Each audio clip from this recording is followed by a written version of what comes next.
to Coexist. This is Conversation for Conservation, and I am Co Lewis, your host. And I'm very happy to continue the Heroes edition. When I first thought about the concept of doing a podcast, I wanted to make sure that I had a chance to introduce people to a new audience and bring these heroes and shine a light on them and what they're doing in the world. And of course, one of the people I immediately thought of was my friend Bobbi Brink. She is the founder and pretty much the empress of Lions, Tigers, and Bears, which is this amazing, it's a globally recognized sanctuary in East San Diego County. And Bobbi, it's been so long since I've seen you. Welcome to our world of COVID. Good morning, Co. Thanks for having me. Thank you. I'm so happy you're here. I hope we see each other in person one day, because I haven't seen you in so long and I miss you terribly. But I'm so happy you're on the show today, because we've got an hour to just tear into the industry that you and I both loathe. I'm on one side of the industry and you are on the effect side of the industry. And what we're talking about is the illegal wildlife trade and the exotic pet trade. But first, let's start a little bit, because I want people to learn about you. Where were you born and raised? And I know you started working with wildlife and the issues with wildlife and big cats in the 90s. So walk us through early Bobbi Brink life. So born and raised here in San Diego. And I lived up in LA for a little while, the end of high school and college, and then back here to San Diego with my family. And then I moved to Texas and I bought a hay farm in Louisiana, and I started a restaurant in Texas in 1990.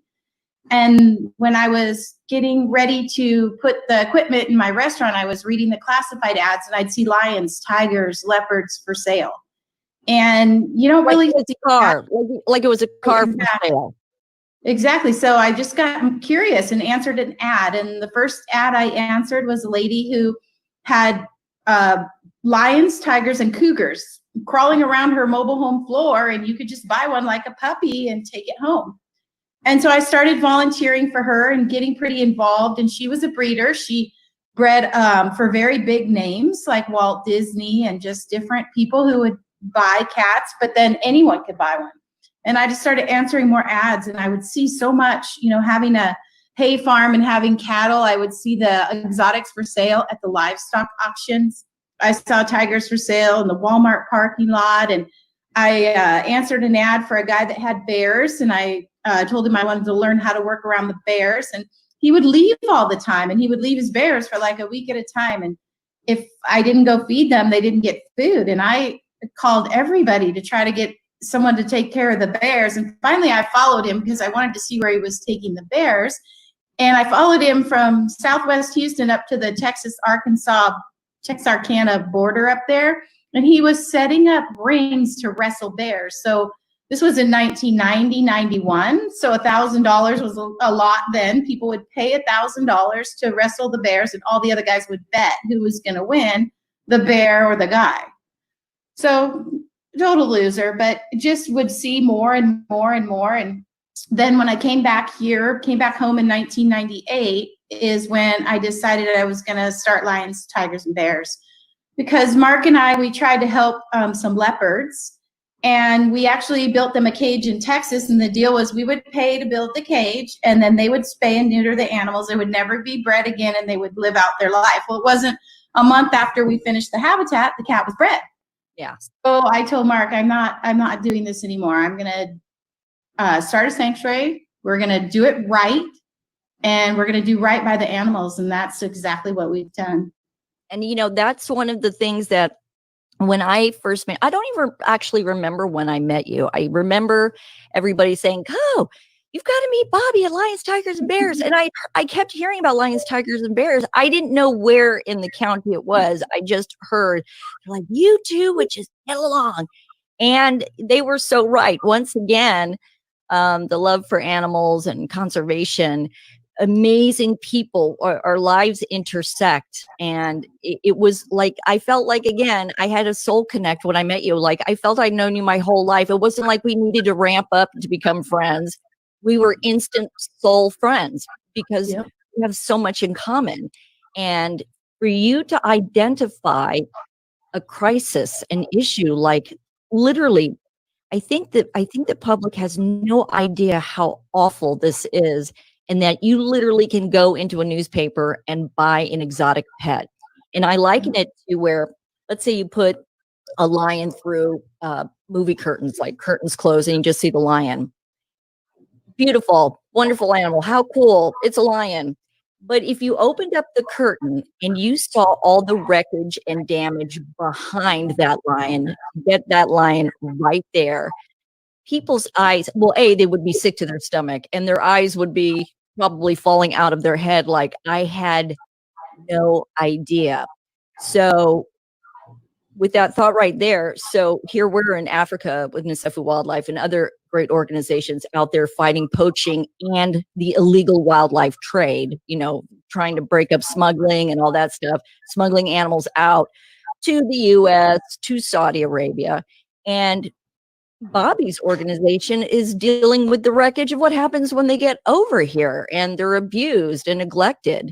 So, like I said, our relationship is simpatico in so many ways. I'm the before and you're the after in the horrific life of an animal and what can happen to them from birth to death. So you decided to start a sanctuary. At one moment in time, did you say, am I crazy? Like, what am I doing? Like, how do I do this? And how much money is this going to cost? Because it's going to cost a lot of money. And I'm sure you never had any idea how much it would cost. So you decided to open a sanctuary. How did you pick the area you're in? And tell us how it grew. Right. I think if I knew what I know now, I might not jump in so fast because this is 24/7. There's days off and it's very hard, and you just got to keep going, and you have to be really resilient. You just have to continuously find a way to make things happen. So I was trying to start in 1998, and it actually took until 2002 to get all the permits and find a piece of property and get going. And we actually found our property by accident because we had been looking for property for a couple years. And we really lucked out finding this property because we actually had 2 tigers that I was trying to find a home for and couldn't find a home for. And a friend of ours whose daughter worked for us at the time said, I have a piece of property. You could just put the tigers there till you find a piece of property. And that's how we ended up here. And this property, it wasn't for sale, but it was her family property that she had inherited. And after she saw what we were doing, she decided she would sell us the property that we're on. And we couldn't have a better place to have land. Wow. See, that's God working in mysterious ways, putting, situations like this. So you've got 93 beautiful acres out there. Yep. The 2 tigers who started it were Raja and Natasha. Yeah. Exactly. So this was a cow pasture, and we bought it kind of, the house, we couldn't go in the house. It was kind of like sight unseen. But we bought this for the property. And so we built what we have out there from a cow pasture, one habitat at a time. And, now we're one of the top 10 big cat and bear sanctuaries in the country. And we work we're all the first responders across the country to get animals out of places that they shouldn't be. And of course, we're their voice. So we advocate for them and try to get people to know which facilities to frequent, like, don't go to roadside zoos, and what an accredited sanctuary is, and how to find the accredited sanctuaries, and not to do the cub petting or get your picture taken with a baby tiger, and why. Yeah, because a lot of people don't realize those animals are drugged. Those animals are drugged. They sometimes are injured so badly they can't move, so they just sit there, because they've got broken legs. I mean, they disappear. Yeah, and it's the level of cruelty and the heinousness of the nature of this exotic pet trade and the illegal wildlife trade is that you are preying on animals that don't have a chance.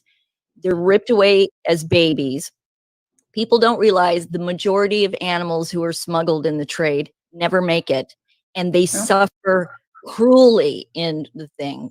Asphyxiation, crushed, neglect, starvation, dehydration. I mean, the list goes on and on. So this industry funds a lot of terrorist organizations. People don't realize when the animals come from other continents to the US and other big countries, the monies raised with that are funding terrorist organizations. So you've got a lot of evil behind that. So right now, how many exotic pets are in the US? How many lions are here? How many tigers? Nobody knows that. Nobody knows that number because there's absolutely no federal tracking. So when I first started Lions, Tigers, and Bears in 2002, 28 states perfectly legal to own a lion, tiger, bear, and there's no tracking. And now we're down to about 7 states. They still find ways to get around the laws, but there's still no tracking in each state. So there's really no way to know. And, a lot of people don't know that tiger's it's not a hard animal to breed. They'll breed back every 105, 110 days. So the breeders just continuously breed them. And they have to breed the babies to keep their businesses going. So it's like out with the old and in with the new. So when they're too old, where are they going? Do we even know? Exactly. Nobody knows. And, if you're exhibiting to the public, then you have to have a USDA federal permit, which means almost nothing. And you'll get a yearly inspection, maybe. And that's really the only time when the inspectors look at the inventory and can know how many animals are on your property. So a lot of animals can go in and out of one facility within that time. Well, I know for an absolute fact, there are more tigers in the US than there are in Asia, which is absolutely unacceptable in every way. More tigers in the state of Texas than there are in the wild. Yeah. So we're talking about 3,000 tigers left in the wild. We're hoping because of population encroachment, because of poaching, because the Asian market for traditional Chinese medicine with tiger bones and lion bones. I mean, it goes on and on. But there are ways for people to become aware and how to help stop it. And we're going to definitely talk about that in this podcast. So we're in an industry that comes in number 4 behind drugs and human trafficking and arms dealing. And we're talking about 25 billion. So how many animals does Lions, Tigers, and Bears have right now? We have 65 rescued animals, 17 different species. And did most of them come from out of state? Yes, and every single one has their own story. Backyard pet, drug dealer, roadside breeder, retired entertainment animal, animals that we work years and years and years on one case to get them out of abuse situations, because most people don't know the animals are considered property. So it's not like a child where if they're being abused or beaten, they can be taken away. It's the animals are the owner's property. So how far since you started Lions, Tigers, and Bears have we come for more protections in place for animals? Has it improved? I mean, are we heading in the right direction? A year ago, I would have said I was feeling good about it because we're getting state by state, getting legislation. But boy, with the whole Tiger King episode, it's kind of gone backwards a little bit. And it's just, I think it's all about educating people. Mm-hmm. And they fool the public. Like you'll go to these places and they'll have signs up that say you're supporting conservation. I call it fake conservation. There's no proven putting these big cats and bears back in the wild. That's what conservation is keeping the animals in the wild or being able to put them back in the wild. Any animal at my place, it wouldn't be here if it could go back in the wild. So the biggest risk is that they are dependent on humans and they'll walk right up to human for food. So these animals can't go back in the wild. If you're getting your picture taken with a wild animal, there's no such thing as conservation. You're not helping that animal. No. So and I'm glad you brought that up because of this crazy Tiger King debacle. Yeah. So tee off on that show here and really educate people about what's going on and how this crazy show that I don't even have the words for it. You can't even make that stuff up. You can't make it up. And the abuse and cruelty behind the scenes is real and it's there. So tell us why Tiger King is so incredibly dangerous for the benefit of animals, for the future of these animals.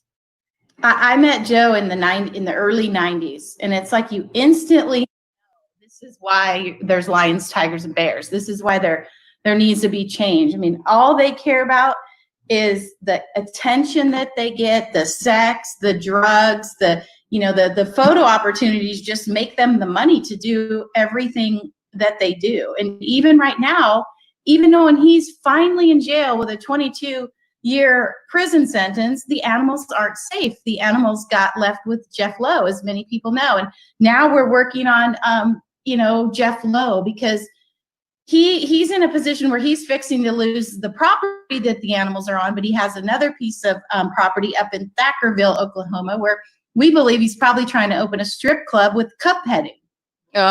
So it all kind of ties together. So. It keeps getting tackier. Like, you can't make this stuff up. You're right. You can't make this stuff up. Stripping and cub petting, really, in the same place, and a free Slurpee. I don't even have the words. So how do we fight this? How do we stop this? I think educating. So like just people knowing like what a true sanctuary is, which sanctuaries are accredited, and only frequent those places. There's plenty of sanctuaries to go to. And then definitely never have your picture taken with a baby tiger. I know how bad we all want to kiss on a baby tiger, but it costs that animal and many other animals their life. So stopping the cub petting, trying to get the Big Cat and Public Safety Act, which we've also been working on since the late 90s, passed. So that's a federal bill that would stop the unnecessary breeding. It would stop the cub petting. Yeah. It would stop a lot of these people. And that's an issue. And, playing with a baby elephant, all these issues are around the world. This is just a localized thing that we deal with in the US. You think we'd know better, but apparently we don't, because we watch stupid shows like Tiger King. But people just need to be educated that these animals are ripped from their moms. And to get them from their moms, the mom has to be killed. So the death behind all of this, cuteness and the cute photos is a bloodbath. And people need to be aware of that. So, and then in captivity, the mothers are just like a puppy mill where they're just bred again and again and again and again. And most of the breeders keep the tigers or cougars in 10 by 10 together. And they just yank the babies out about 8 days old before the eyes are even open. And that'll bring the mama back into heat. And they just continuously breed, where it wouldn't even breed like that in the wild at all. So why is the government not cracking down harder on this? They see that this is funding a lot of stuff that's going against the country and funding organizations who want to undo us. And this stuff here is a direct connect. What are we missing? Why are they not cracking down on this harder to stem this problem? What stops everything is that the animals are still considered property. So it's, even when we're working years and years and years to get an animal out of an abuse case, it's my tiger. I can treat it however I want. It's my constitutional right to own a tiger and treat it and house it how I feel is proper. And we go through this time and time and time again. And you see, like, they'll finally get in trouble, but it seems like they never get in trouble for the animal abuse or what they've done to the animal. Like even in Joe's case, he gets in trouble for murder for hire or drugs or sex trafficking, or it's always like a child endangerment. A lot of them get in trouble for child endangerment, or their trainer gets in trouble for crossing the state lines with endangered species. It never seems like they ever get in trouble for the actual animal abuse and what they do. I just think there's a special place in hell for these people. Oh, I know it. Oh, I absolutely know it. And healthcare makes some more room because there's a lot of people going, because there's a lot of bad and a lot of evil going on in the world. And like I said, Sefu is on the other end of it, the beginning part. We're trying to stop the animals from coming over here or being poached. And you're dealing with the wreckage of backyard breeders. Hey, I'm going to put my tiger in a classified. Hey, tiger for sale. So always know your animal that you're donating to. If you're giving to a sanctuary, that animal is going to be there for life. So know your animal, know where it came from, know its story, know its health, and especially know when and why it dies. Yes. And not So only important. do you have a sanctuary where you give these, and the sanctuary has won awards and accolades, because anybody who goes to lions, tigers, and bears, the first thing you're going to say is, oh my God, this place is so neat and clean, and the animals are happy, and the people who work there, you can tell, love their job. It's an impression that's a real thing going on. It's not just an image of a happy place. It actually is. And you run this. I have such regard and respect for you, because this is a massive operation. I mean, what is a food bill a day at Lions, Tigers, Bears? Will I want to know? Will I go into shock? Will you have to snap me out of it when I hear it? And like, what's the food bill a day? Well, that's always the problem when people take the tigers on as pets. Mhm. You know, when they're this big and you're giving them the formula and it's, not so expensive, but then they start eating a couple pounds a day, 4 pounds a day, 6 pounds a day, 8 pounds a day. So a tiger will eat anywhere from 8 to 20 pounds a day, depending on their size. Like right now in the summer, our females are eating about 9 to 12 pounds a day, and our males are eating about 12 to 15 pounds a day. And then we'll have a couple days where they just get like a big bone with lots of meat on it. And so minimum $10,000 to $15,000 a year just for food for one tiger. That's one animal, and right. you have 65 or 65. So think about that food bill, and think about the cost, the staggering cost it is behind lions, tigers, and bears. So you have habitat's very, very expensive, $100,000 to $400,000. And then insurance, insurance is $50,000, $60,000 a year. Electricity, we have to pump all our water. They all have to have pools and waterfalls and running water. You don't want mosquitoes, so you always want your water circulating every single day. Every water has to be circulated. Mm-hmm. You don't get any mosquitoes, and keep no flies, and you don't want any flies. And so, it's not.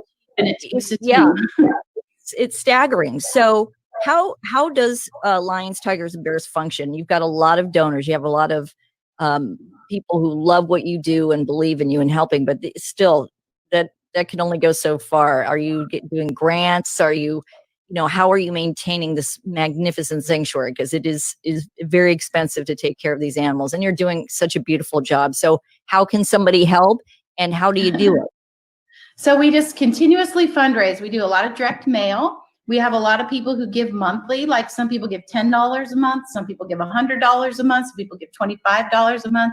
We have visits, educated, guided visits, where you can come out and meet all the animals. And I highly suggest, if you want to donate to a sanctuary, you try to visit that sanctuary, even if it's virtual. We do virtual visits where we can kind of take you around and try to show you the sanctuary and introduce you to the animals. Because like I said, know your animal you're giving to. We have galas. Normally we have our Wild in the Country, which you've been to every May. We have events on site. We do community outreach. We do write for private foundation grants. So any kind of fundraising, we just plug along. And we have a $2.4 million budget. That's our budget right now. Wow. This place. I think I would have Africa dialed in on 2.4 million. I've got like $2. I mean, it all out, all the little donations, like everybody, it adds up, and volunteering and people making phone calls from home and helping us get auction items. And like right now we're getting ready to do a little rafflecopter or raffle on social media. So it'll be a night at Viejas, the casino right down here. Southwest airline tickets to get here if you don't live within the state, and then a behind the scenes here at Lions, Tigers, and Bears. And you can win that on National Tiger Day, the end of July. Really? That. So lionstigersbears.org has all the information on that. Yep. It'll be up in the next few days. Yep. I can't wait to enter and see if I win. In fact, now that I'm part owner of a safari camp, which, surprise, with Victory, she was our guest last week with Mike Veal of Global Conservation Force, and then we had Victory because it's my Heroes Edition. We're going to have to do an LTB group trip over to Zambia. So you can see, the funny thing is when Victory first went to Lions, Tigers, and Bears, and she saw lions, she said, Oh my God. Bobby's lions are so much bigger than the ones in the wild because the guys are always hunting, always looking for their next meal. Meanwhile, at LTB, they've got, a chef bringing out beautiful food for them and little tablecloth, No, I'm teasing, but you know what I mean?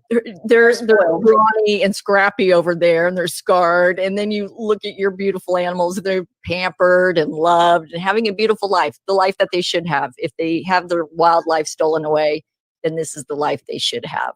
So I'm actually sitting in the overnight here. This is where you can stay the night at Lions, Tigers, and Bears. This is the living room of White Oak. We call it White Oak. Yeah, and it's beautiful. It's just every room is beautiful, and you can win your way in or you can donate your way in, and it's a beautiful place, and you can hear the animals roar and purr and splash, and it's such a beautiful place. Again, it's so well done, and not surprising that you won so many awards and accolades and accreditations, I should say. So let me ask you, so you have been doing government work, you've been talking, on behalf of the welfare of animals. How's that going? Well, right now it's kind of slow because the virus. Yeah, COVID time. Yeah, it would be really nice to get back to the Capitol and walk the halls one more time on the Big Cat and Public Safety Act and try to get our representatives that aren't signed on yet educated in what's going on, because a lot of them don't even understand this or know how and why it works, and just see who we could get signed on, because that would protect so many animals. But in the meantime, state by state, and trying to stop the Jeff Lowe's of the world that, continuously breed the babies for photo opportunities, and kind of trying to track the animals, like not letting them disappear so much. So like knowing how many are in each place so we can keep track so they don't disappear. A lot of state stuff travel, and believe it or not, there's still the people that go to the traveling bear shows. They have the fair, the old fairs where they have traveling bear show. And so trying to educate people not to pay for that and not to watch that, because it just is not good for the animals. And a lot of those animals are continuously on the train or in a trailer for life. They don't even really have a home to go home to. They have nothing. They have such a solitary, neglected life. A lot of the circus cats were continuously on the trains, continuously. Yeah. They don't know anything else. And they show it in their behavior. They pace, they chew, they'll chew limbs off. They literally go crazy, and it is a painful process that doesn't happen overnight. It will keep you up at night when you see the suffering that these animals go through just to provide entertainment. And if I see like another video with, hey, I'm cruising in my car and I got a leopard, or I got a tiger's head on a gold chain, I want to put my fist freaking through the TV. I literally want to punch people out. And I'm not a violent person, but that kind of stupidity and ignorance, these people know better. They know that animal came from somewhere. They know it's going somewhere else. They don't care. They want it for that moment. They want the pet, like you said, maybe the perfect little tiger pet. How cute, milk, and then tiger wants to eat more food and gets big. Most of the time, they don't ever even have a cage or a place to put them as they grow up. And wonder why they ate the couch or something like that. Like, why did my tiger eat the couch? I don't understand. Like, really?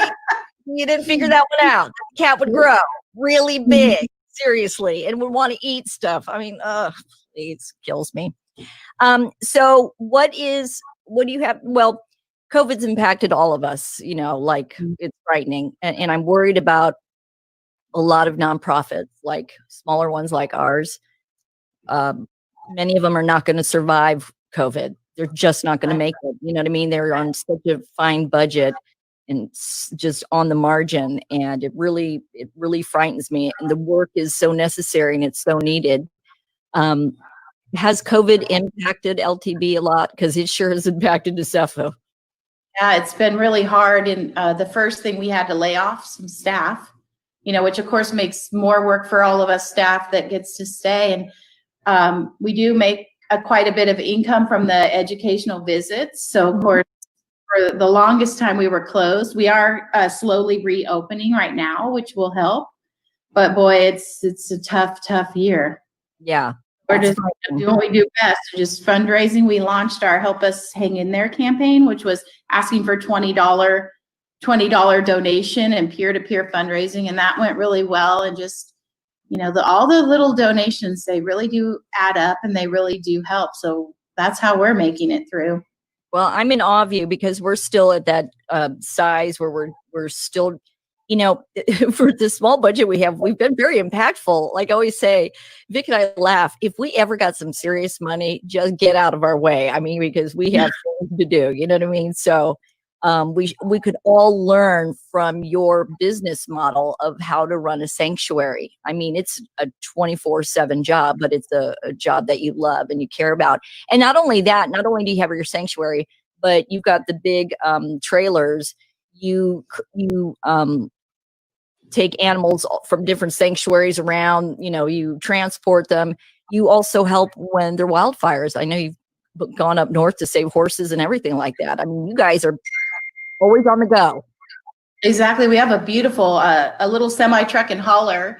And we're one of the only sanctuaries in the country that have this hauler, and we're able to go in with the first responders and help them get animals, out of where they shouldn't be, and then get them across the country to a proper sanctuary. And our hauler, it's completely self-contained. It's barred on the inside, and it'll tell you if the generator turns off. It's temperature controlled inside. First aid for people, first aid for animals, capture equipment, onboard anesthesia, and we can pretty much do most of the medical out in the field, because a lot of times when we do finally get in to get the animals out, these animals have lived years and years and never seen a vet, never had any medical care. So a lot of times if we do have to dart them to transport them, we'll do their very first physical right out in the field. And once we get them in the hauler and we're on the road across the country, the sanctuary that we're going to can have the medical results before we even get there. So that can make their quarantine time a little bit shorter. It can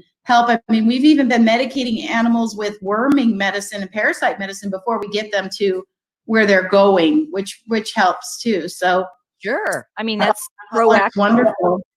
Yeah. And helping people evacuate for fires, anything for animals. Yeah, seriously. When was the last time you took that trailer out? It has not been out this year because of the virus. So, yeah. So you have stuff on hold that once we have a whole bunch of cases we're working on, but nothing has come through, but I'm pretty sure we're getting closer. Good. It's so harder and harder. Oh, I'm sorry. I keep jumping on you. It's the delay since you're way out in East County. Right. I need to step on you. So again, if somebody wants to help you, they can go to lionstigersandbears.org. Once you open up, come visit the facility because it's just so beautiful. It's so magnificent. Far away, come here and stay the night. Yeah, in the White Oak. Yeah. And also you've got the educational visits. You always have fundraisers. Sorry about Wild in the Park this year. COVID's pretty much shut down everything good and fun and exciting, And our spooky campovers coming up, so where people can camp. And I think we're going to miss that one this year too. Hopefully we'll get to do the Christmas party. We'll see. Yeah, that would be fun. But it's such a good organization. So just a couple other things to touch upon. So, again, people need to be aware, petting zoos, exotic pets for sale, photo ops with animals. This is all part of the evil of this empire, the exotic pet trade, part of the illegal wildlife trade. So if any of our viewers or listeners are listening, you're overseas and they're like, hey, hang out and play with the baby elephant. And wrong. It's the same thing. They're pulling the babies from the mom. They do something called crush. They break their spirit and make them behave with mental prods and, withholding food and water, all that stuff. They're ripped from babies. And not only that, the wildlife trade is perpetuating the extinction of animals. So we're down to 300,000 elephants in Africa. When I first moved to Ethiopia in the late 60s, early 70s as a kid, there were 10 million on the continent. We have 20,000 lions left in the wild. They used to be in every country in Africa. They used to be on a few continents. Only there, 20,000 in 6 countries. Just don't ever participate in that, because this is perpetuating extinction. These animals are being stolen. They're smuggled in suitcases and coffee canisters. They die on the way. I mean, it's dreadful. And the crime syndicates behind it are some of the most vicious crime syndicates out there. It's all been driven by, a lot of it's been driven by the Asian black market in traditional Chinese medicine, but also because of an exotic pet trade. Like, hey, I need a cheetah on a necklace. Okay, well, how's that going to work for you in a while? You know what I mean? So all that. And what else can you reiterate to people to know about this industry and not to buy into the whole Tiger King sham? Right. 99.9% of the private ownership exotic animals don't work. And if they're lucky, they end up at a sanctuary. And, the breeding, just know your animal, because I keep telling the younger generation, you are going to be the generation that's going to make the decision. Do we continue to breed these animals for nothing more than to be in cages, or are we going to let them go extinct? Because, as beautiful as my place is, they don't belong in a cage. They Nope. just don't. And we have beautiful habitat with rolling hills, and they have pools and waterfalls and hammocks, and they have their own bedrooms, and, but it's still, they don't have their freedom. It kind of like us during the COVID, everybody's locked up. Everybody wants out. And you might have the most beautiful house, but you still want to go out. And they're going to go out. I mean, to me, the paycheck is, a lot of times, they've never even touched dirt. They'll have the bears or the tigers in a 10 by 10 in concrete, and they're standing there and their joints are so sore, and they finally get to go on dirt and, touch the grass and roll around and see the sky without a cage above them. Yeah. And you have one that he stood so much, he didn't even know how to be a normal bear. Like, he was confined so much that his posture and gait was completely off because the way he was confined. The bear looking up, they were throwing meat or whatever in the pit, and all he did was stand and try to get fed that way, and he didn't know how to be a real bear. So they call that the pits. So they're literally cinder block pits. The bears live within the cinder block. They can't see out at all. But they can see up where the tourists are. They keep them in breeding pairs, and then again, that when they breed, they pull the baby and they put it up top. So the mama bear can hear and smell her baby screaming, but you can't see it. It's like torture. They would be better to take the baby off property. So we have 4 bears here, our Teddy and Baloo, and our Albert and Cherry Bomb. Albert's died now, but they came from the pits. So they still have 5 pits in our country. They're in Tennessee and North Carolina. So whatever you do, don't go to Cherokee Bear Park Zoo. They're all around the tourist destinations, like by the Smoky Mountains, and don't go there. It's just disgusting. And bears grow on their food source. So if they don't get a lot of food, then they don't grow to be a huge bear like our Cherry Bomb. Or what happened to our Cherry Bomb and Albert, they get really bad neurological problems because they get undernourished as a baby. So they yank them from the mom. Instead of getting the mom's milk, they're getting Fruit Loops, Captain Crunch, Kool-Aid, whatever keeps them there for the public to take their photo. Yeah. So they developed the neurological problems like Albert had, where he had no pain, but his brain didn't know where he's putting his feet. So he had that swish when he walks, and Cherry walks on her tippy toes. It's all neurological, and it's nothing more than the abuse as a baby. It's really bad. Well, we've talked about really heavy stuff today.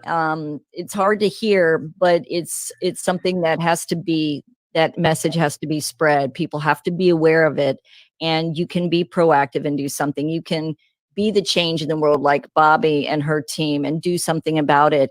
If you want to help, maybe you've got work writing to the government, writing officials, and you want to help that way, legally change what's happening to animals and really make it stick.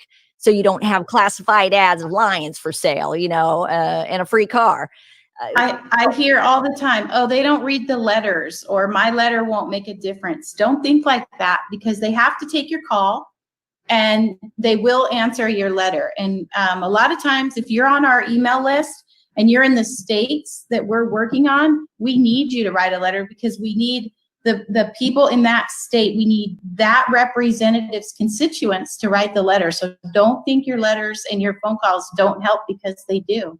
Yeah, people are more powerful than they know. We feel very weak right now and feel like nobody hears us and stuff like that. But you know what? There's a way to cut through the clutter.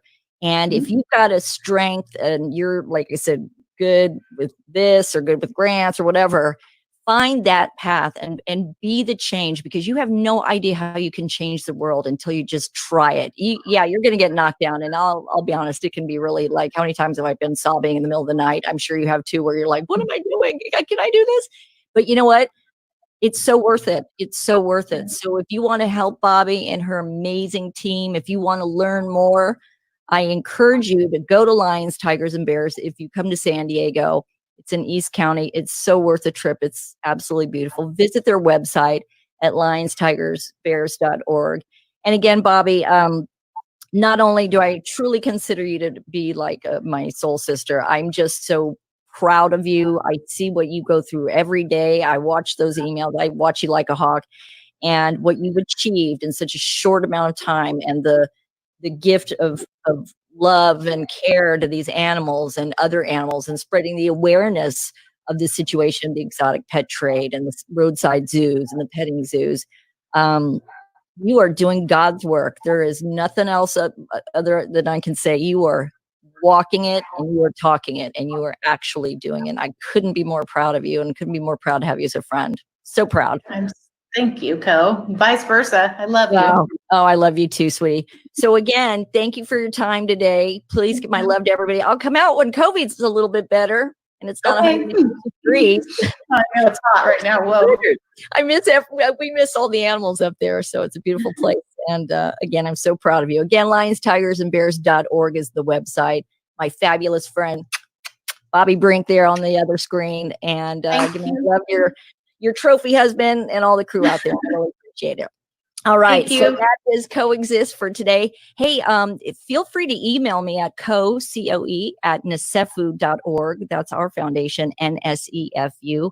If you've got an idea for somebody on Coexist, somebody who's changing the world for animals, the environment, we want to share the word and spread the love.